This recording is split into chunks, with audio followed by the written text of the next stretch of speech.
Islam dan kaum muslimin menjadi perhatian dunia. Kenapa ya orang Islam kok sulit kena virus corona? Apa yang terjadi Bapak Ibu? Ketika tawaf sudah sedikit orang-orang yang datang karena dihalangi orang untuk masuk. Yang terjadi apa? Mekah, Madinah dan negeri sekitarnya akan gempa. Gempa itu kan goncangan tadi Pak, karena melemah. Sumber energi positif yang akan menghalau segala kejahatan, energi negatif itu tertahan karena orang-orang dilarang untuk melaksanakan ibadah haji dan umroh. Akhirnya tertahan. Sementara maksiat dibuka lebar-lebar di Mekah, Madinah dan sekitarnya.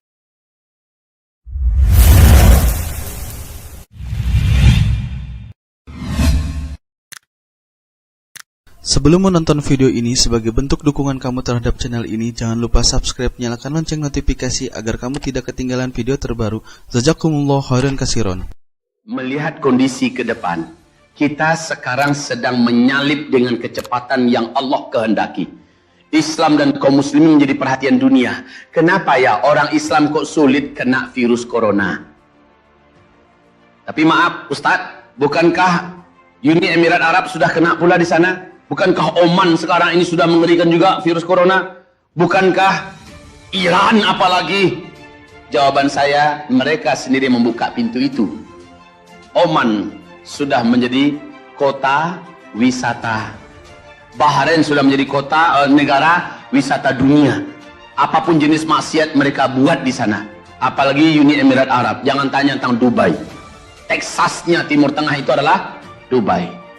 Jangan tanya itu Pak. Arab Saudi sejak 2016 di tangan putra mahkota sudah dirubah menjadi negara sekuler, pintu-pintu maksiat dibuka lebar-lebar. Betul tidak?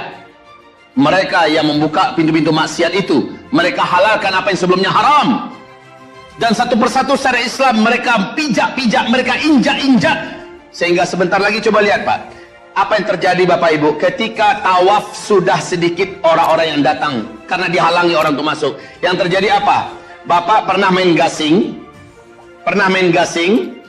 Bagaimana gasing itu ketika putarannya masih sangat kuat? Gasing itu stabil apa tidak?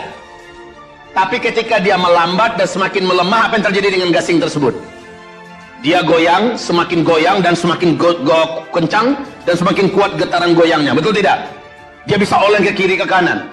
Ini yang terjadi Pak. Bumi ini bergantung kepada energi langit yang bersambung dengan bumi, dan itu hanya dihasilkan dari putaran tawaf orang-orang beriman yang mengelilingi Ka'bah. Ketika orang-orang beriman mengelilingi Ka'bah dikurangi jumlahnya masuk, yang terjadi adalah sedikit sekali orang yang akan tawaf. Dan ini berbahaya untuk bumi Pak. Maka Rasul mengatakan di akhir zaman, di tengah-tengah kekacauan di muka bumi, Mekah, Madinah dan negeri sekitarnya akan gempa. Gempa itu kan goncangan tadi Pak, karena melemah. Sumber energi positif yang akan menghalau segala kejahatan, energi negatif itu tertahan karena orang-orang dilarang untuk melaksanakan ibadah haji dan umroh. Akhirnya tertahan. Sementara maksiat dibuka lebar-lebar di Mekah, Madinah dan sekitarnya, maka tak seimbang lagi, terjadilah gempa-gempa. Nabi berkata, Imam Mahdi muncul nanti ketika maksiat terbuka pintunya di Mekah, Madinah dan sekitarnya, dan saat itu gempa-gempa terjadi. Di tengah-tengah itulah Al-Mahdi nanti akan dibaiat. Merinding Pak kalau kita ikuti ini semua. Lalu kata Rasulullah SAW dalam hadis sahih riwayat Muslim, apa kata Rasulullah kepada Mu'adz bin Jabal? Rasulullah berkata, syarat akhir zaman itu nanti adalah Baitul Maqdis kembali dijajah oleh musuh Allah dan musuh kita.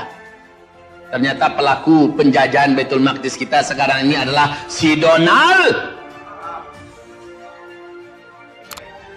Bebek. Dia pelakunya, dia mewujudkan hadis itu. Kita geram dan marah, kita sangat murka dan kita sangat tidak terima. Tapi ingat hadis itu, kita akhirnya tersenyum walaupun senyum itu sangat pahit. Kita tersenyum. Yes. Berarti inilah dia masa yang dikatakan Nabi. Setelah mereka menguasai Baitul Maqdis dengan cara-cara yang kotor ini, maka yang terjadi apa? Rasul mengatakan Baitul Maqdis nanti akan dimerdekakan, akan dibebaskan oleh hamba-hamba Allah terkuat yang berdatangan dari seluruh penjuru bumi. Mereka punya ciri-ciri khas. Mereka adalah para ahli ibadah, para ahli ilmu yang memiliki akhlak yang mulia, dan mereka punya cara tempur yang tidak pernah luntur, dan tidak ada satupun kekuatan di bumi bisa mengalahkan mereka. Saya lihat ini adalah para mujahidin yang ada sekarang di Timur Tengah. Dan yang tak pernah terkalahkan itu adalah mujahidin Emirat Islamiyah Taliban yang ada di Afghanistan. Dua negara superpower dunia ditumbangkan oleh mujahidin Emirat Islamiyah Taliban. Pertama, Uni Soviet. Hancur berkeping-keping, Pak. Lalu Amerika merasa sudah tidak ada lagi pesaingnya. Amerika ajak seluruh sekutu-sekutunya kroyok rame-rame Emirat Islamiyah Taliban, termasuk dengan pemerintah bonekanya yang ada di Afghanistan. Gulung tikar seluruhnya, Pak. Satu persatu lari terbirit-birit sambil terkentut-kentut. Inggris lari, Prancis lari, Belanda lari, Jerman lari, semuanya menyerah, tak sanggup melawan Emirat Islamiyah Taliban. Allahu Akbar. Kemudian terakhir 2019 kemarin, di bulan Agustus September, dengan resmi dalam keadaan hina, Amerika mundur dan menarik semua kekuatan dan militernya yang ada di Afghanistan. Lalu boneka buatan Amerika mau ngapain lagi? Emirat Islamiyah Taliban dengan resmi mengumumkan berdirinya Emirat Islamiyah Taliban yang resmi menjalankan syariat Islam 100%. Dengan gagah dia berjalan ke muka bumi ini.